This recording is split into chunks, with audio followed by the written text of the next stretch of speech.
سندھ کے علاقے بھمبور میں واقع قدیم اور تاریخی شہر دیبل کی داستان۔ دیبل شہر تجارتی اور جغرافیائی لحاظ سے کتنی اہمیت کا حامل رہا ہے۔ سندھ کو باب الاسلام کا لقب دلوانے والے محمد بن قاسم کے حملے میں کتنے لوگ مارے گئے تھے۔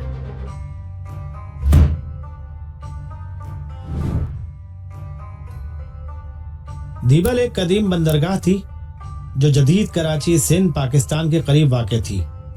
عربی میں اسے حرف عام میں دیبل کہا جاتا تھا۔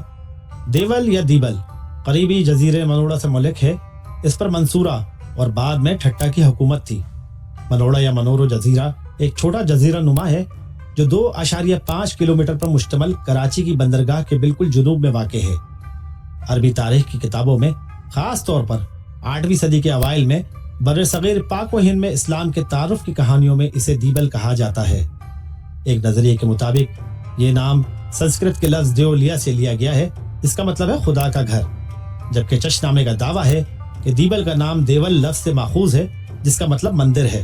اس کا دعویٰ ہے کہ اس کی وجہ یہ ہے کہ کبھی اس میں ایک مشہور مندر ہوا کرتا تھا۔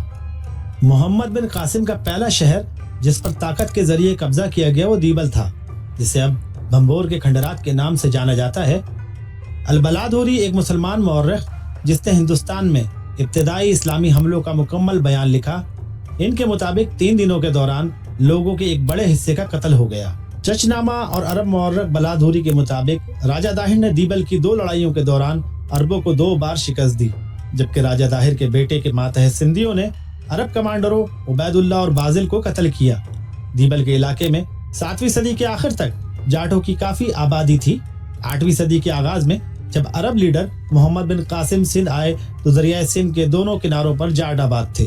ان کی بنیادی بستیاں زیر سندھ میں تھیں، خاص طور پر بھرمن آباد، منصورہ اور لوہانہ کے آس پاس کے علاقے۔ جدید آثار قدیمہ کے ماہرین کا دعویٰ ہے کہ دیبل پہلی صدی عیسوی میں قائم ہوا تھا اور جلد ہی سندھ میں سب سے اہم تجارتی مرکز کے طور پر نمایاں ہوا۔ ہزاروں سندھی ملا، خاص طور پر باواری، دیبل کو اپنا گھر کہتے تھے۔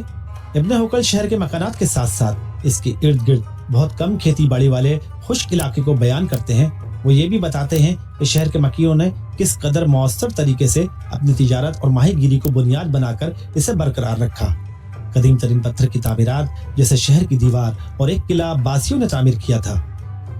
عثمانی ایڈمرل سیدی علی رئیس نے 1554 میں دیبل اور منوڑا جزیرے کا دورہ کیا تھا اور اس کے بارے میں اپنی کتاب میرات الممالک میں بھی لکھا ہے۔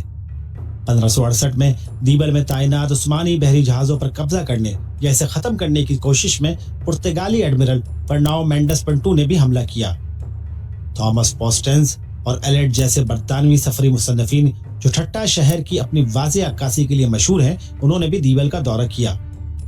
سن 893 میں آنے والے زلزلے نے بندرگاہی شہر دیبل کو مکمل طور پر تباہ کر دیا۔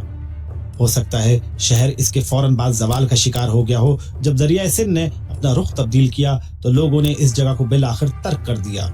سن 1300 کی دہائی کے اوائل تک دیبل ابن بطوطہ کی سندھ کی تفصیل سے مکمل طور پر غائب ہو چکا تھا۔